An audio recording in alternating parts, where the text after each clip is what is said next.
የመኖሪያ ቤት የኪራይ አዋጅ የወጣበት አንዱና ዋነኛው ምክንያት ተከራዩንም አከራዩንም እኩል ሊጠቅም የሚችል ባላንስ የሚያደርግ ከተማችን አዲስ አበባ ላይ ያሉትን የመኖሪያ ቤቶች በአግባቡ እንድንጠቀምባቸው አይድል የሚሆኑ ቤቶች እንዳይኖሩ ከዚህም ባሻገር ደግሞ የኑሮ ውድነቱን አንዱን የምናረጋጋበት መንገድ እንደመሆኑ መጠን በዘፈቀደ አከራዮች ተከራዮችን ዋጋ የሚጨምሩበት ደላላም ደግሞ በመሃል ከአንዱ ቤት ወደ ሌላው ቤት ሰዎችን እንዲቀያይሩ በማድረግ በመሃል ኪራይ የሚሰበስብበት የተለያዩ ችግሮችን የቀረፈ አሰራር ወይም መመሪያ እንደሆነ ሁላችንም የምናውቀው ነው።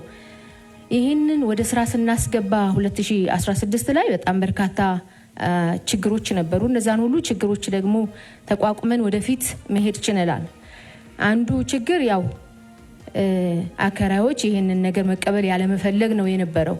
at the end of the day ግን በደንብ ሲገባቸው አዌርነሱን በአግባቡ ስንገልጽ ግን ተጠቃሚነታቸውን በአግባቡ ስለገባቸውና ስላወቁ ወደዚህ ትራክ መምጣት ችለዋል ማለት ነው።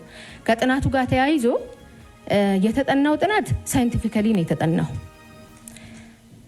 እንደተነሳው ከቤቱ እንደተነሳው የተከበሩ የምክር ቤቱ አባል ዶክተር እንዳነሱት የሲኤስኤን ጥናት ብቻ ብንወስድ እኩል ነው የሚለውን ሐሳብ አንስተዋልና እንደሱ ግን አይደለም። ሲኤስኤ የሚያጠናው ጥናት አገር አቀፋዊ ነው።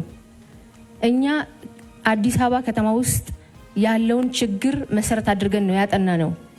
ስናጠናም ደግሞ ሲኤስኤ የሚያጠናውን ጥናት እንደ አንድ ክራይቴሪያ ይዘናል ማለት ነው። 5 የሚሆኑ ክራይቴሪያዎች አሉ።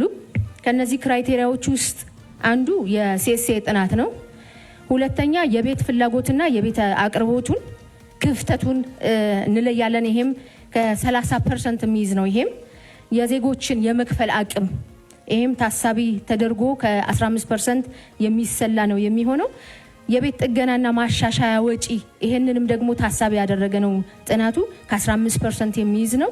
ከዚህም ባሻገር ደግሞ ከተማ ላይ ያለ የህዝብ ብዛት ለውጥ እነዚህን ታሳቢ አድርጎ ከ100 ይዞ ነው ጥናቱ የተጠናው ማለት ነው። የአዲስ አበባ አመራር አካዳሚ ከተለያዩ ዩኒቨርሲቲዎች ጋር በጋራ ሆኖ ነው ያጠናው። ስፔሲፊክ ስናደርገው ሲኤስኤ ያጠናው ጥናት አገር አቀፋዊ እንጂ ከተማ አቀፋዊ ስላይደለ ከተማችን ላይ ያለውን ነባራዊ ሁኔታ ከተማችን ላይ ያለው ተከራይ አፎርድ የሚያደርግበት ልክ እና አሁን ያነሳኋቸውን መሰረታዊ ነገሮች ደንቡ ላይም የተቀመጡት እነሱን ታሳቢ አድርገን በ11ዱም ክፍለ ከተሞች በሁሉም ደግሞ የጋራ መኖሪያ ቤቶች ላይ ራንደም ሳምፕል ተወስዶ ነው ጥናቱ የተጠናው ማለት ነው። ይሄ ጥናት ከተጠና በኋላ 3 አይነት ጥናት ነው የተጠናው። በመሰረቱ 3ቱም አይነት ጥናት ሄዶ እዛ ላይ ስላረፈ ነው የወሰድነው። ከኛም ባሻገር የፌደራል ከተማና መሰረተ ልማት ሚኒስቴርም ያጠናው ጥናት አለ። እነሱም ያጠኑት እኛ ካጠናነው ጋር ኦልሞስት ተቀራራቢ የአዲስ አበባን ማለት ነው የአዲስ አበባን ኦልሞስት ተቀራራቢ ስለሆነ ይህንን ወስደን ለመተግበር ችለናል ማለት ነው። የጎንዮሽ ውሎች በዚህ መካከል የጎንዮሽ ውሎች እንደዚህ ጊዜ ሳይደርስም የሚያስለቅቁ አካላት እንዳሉም ተነስቷል። ከቤቱ ትክክል ነው። ይህንን አንዱን የምንመክትበት አንዱ መንገድ አዌርነስ በመፍጠር ነው። ከታች እስከ ላይ የግንዛቤ መፍጠርን ስራ ሰርተናል። መመሪያው ላይ ክልከላዎች አሉ። እነዛን ክልከላዎች አከራዩም እንዲያውቀው ተከራዩም እንዲያውቀው ከዛም ባሻገር ደግሞ በተለይ የጋራ መኖሪያ ቤቶች ላይ ያሉ ማህበራትን እነሱን ደግሞ መድረክ ለብቻቸው መድረክ ጠርቶ የጎንዮሽ የሚባል ውል በህግ ተጠያቂ እንደሚያደርጋቸው በሚገባ አዌርነሱን ሰጥተናል። ከዚህም ባሻገር ግን ተከራዩና አከራዩ መብትና ግዴታቸውን በአግባቡ አውቀው ደግሞ ሊተገብሩት ይገባል። መንግስት ያስቀመጠው ኢቭን ኢፍ የውሉ ፎርማት በራሱ ደንቡ ላይ ያለ ነው። ፎርማቱ ራሱ ህግ ነው ማለት ነው። ከዚህ ፎርማት ውጪ ተከራይን ማከራየት ማዋዋል የለበትም አከራዩ። ተከራዩም ደግሞ ከዚህ ፎርማት ውጪ መዋዋል የለበትም። በጎን የሚዋዋሉት ውል የዛሬ 2 ዓመት ጀምሮኛ በደንብ አዌር አድርገናል። በአመት አንድ ጊዜ በሚደረገው የዋጋ ጥናት ማሻሻያ ሲደረግ በጎንዮሽ የተዋዋሉት ውል ካለ እሱን ታሳቢ አያደርግም። ህጋዊ ውላቸው ላይ መሰረት ተደርጎ ነው ጭማሪ ካለም ጭማሪ ሊደረግ የሚችለው የሚለውን በአግባቡ አዌር አድርገናል።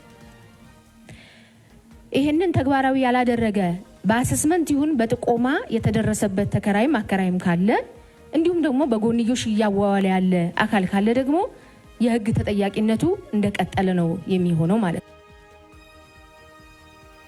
ነው። እስካሁን የ2019ን የምንተገብረውን የኪራይን መጠን የአዌርነስን ስራ ነው እየሰራን ያለ ነው። ጎን ለጎን ደግሞ በጣም በርካታ ተከራዮችና አከራዮች ውላቸውን እያደሱ በሁሉም ክፍለ ከተማ እንዲሁም ደግሞ በ11ዱም የመሶብ አንድ ማዕከል ውላቸውን እያደሱ ይገኛሉ ማለት ነው።